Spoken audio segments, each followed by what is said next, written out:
Joining us now from Syracuse, New York, is Roy Gutterman. He teaches communications at Syracuse University, but more importantly, he's a director of the Tully Center for Free Speech, which is very prestigious. Am I making any mistakes here, Mr. Gutterman? I wouldn't say you're making mistakes, but this discussion, and even if there's false information or erroneous information, that's part of the role of the press, and it's part of the role of an adversarial press to root out what the truth is and what people said, regardless of who the speaker is. And well, what are you referring to now? Who are you referring to now? Melissa Korn? Korn, Bolton. Okay, but Korn, Korn is using anonymous sources and saying that Jeffrey Goldberg's reportage for Atlantic was true, and it wasn't. There is no evidence whatsoever, none, from John Kelly or anybody else, that Trump said dead Americans during World War I were losers and suckers. None. And if it's proving to be an untrue statement, I think we're finding that out. No, we're finding it out because of me, no one else. And you're part of the media. Well, that's right.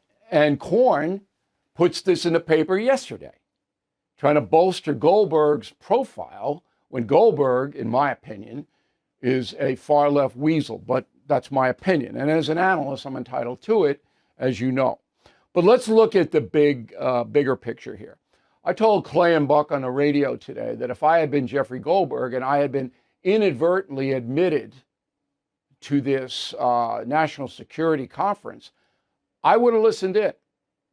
As a reporter, I would have taken down the information. Do you think I'm wrong? No. I mean, what you do with that information is a different story. But reporters, regardless of whether reporters get things and get access to things that they shouldn't get all the time. We'll go back to the Pentagon Papers. The New York Times and the Washington Post shouldn't have had those documents, but they did. And look what it did for the discussion around the Vietnam War. Reporters get leaked information all the time, and sometimes they don't use everything, and sometimes it becomes a big story. Sometimes it even becomes a controversial story, as we're seeing this play out right now. And to be fair to Goldberg, this story happened on March 15th, and he didn't break it until after the Houthi attack by the United States. So that's in his column as a positive. But what he's done in the past is simply outrageous. This man hates Donald Trump and uses anonymous sources to hurt him. And that's why I objected to Ms. Korn's reportage. But you're correct in the sense that if you're a reporter, you have to get the information. Then you decide what to do with it.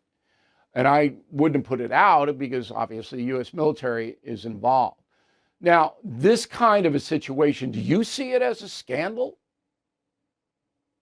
It's still unfolding right in front of us. So we don't know who made a mistake, what the mistake was.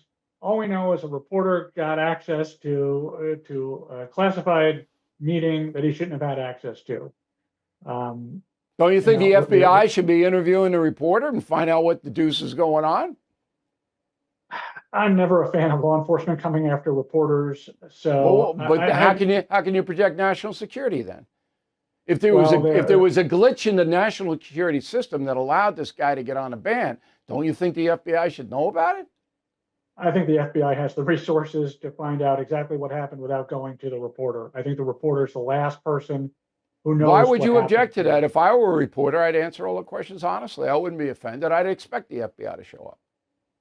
Well, I think once law enforcement starts tapping into reporters or subpoenaing reporters or opening investigations into reporters, I think that can jeopardize the news gathering process, and that goes across the board. Whether you're Jeffrey Goldberg at the Atlantic or a reporter at the Wall Street Journal or somebody at Fox, I think invading the news gathering process through law enforcement techniques jeopardizes the process for everybody. I put national security above the process of accumulating facts and information. Particularly, I agree with you on that. Yeah, particularly when terrorism is involved. I mean, that's what I do. Okay, all right, I got it. There are other means. Sure. Nah, I don't know if there are other means. I mean, and I wouldn't put it as an investigation. I would just say, we want to find out what happened, so we're going to talk to this guy. He's not under any threat of indictment at all, or whatever you wanted to do. But Kash Patel should be doing something, in my opinion. Are you happy with the state of the media in America right now?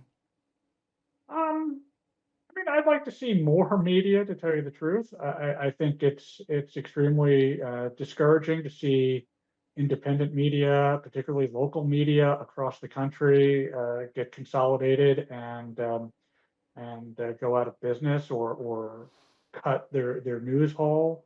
I think we're in a real crisis now with news deserts around the country.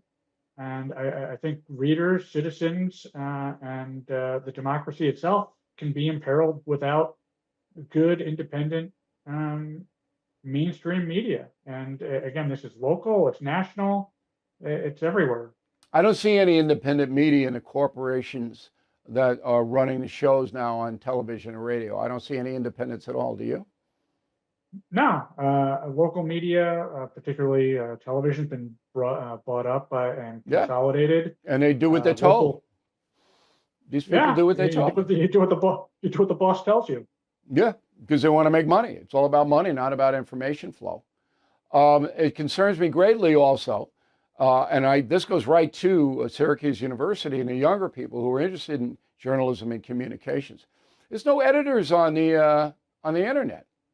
People say whatever they want, and people believe it. And I think that's a threat, but there's no way to control it under the First Amendment, correct?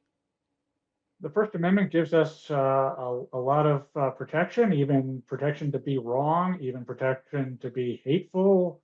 And that's part of the First Amendment. That's part of the marketplace of ideas that gives us. But when you have no editor, no structure, because I came up, this is 50 years for me in journalism. I got out of Boston University 50 years ago, January. And I've been working steadily ever since. I'm the last of a breed. I am the last one standing. And I came up in a structure. And there were standards and stuff like that. Now there's no standards on the internet. So my question to you is, do the younger people that you see every day, do they have the background historically, an information frame of reference to know what's true and what isn't true? Yes and no. I mean, today's college student is well informed with the information that they want to gather. They do ask questions, but every generation says the generation behind them doesn't know what they're talking about. So there's that sort of generational bias. But I think contemporary students nowadays are discriminating and do ask the questions. From a professional journalistic standpoint, they understand the infrastructure of a news operation. Unfortunately, the infrastructure to the news operation isn't the same that it was even when I was in the business. I got started as a newspaper reporter more than a few decades ago. And I remember every story I wrote passed through several editors, and every editor had their own question, and I'd field that question at 9 or 10 at night and then go to sleep and see the paper.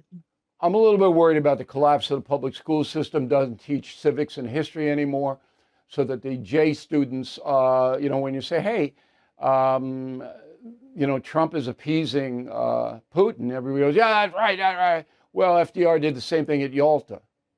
And they go, what? Where's Yalta? Yeah. What? That is worrisome. Professor, we really appreciate your time today. Thank you very much for helping us out. Thank you for watching. Make sure you subscribe to my YouTube channel and follow me on X. Look for @Bill O'Reilly.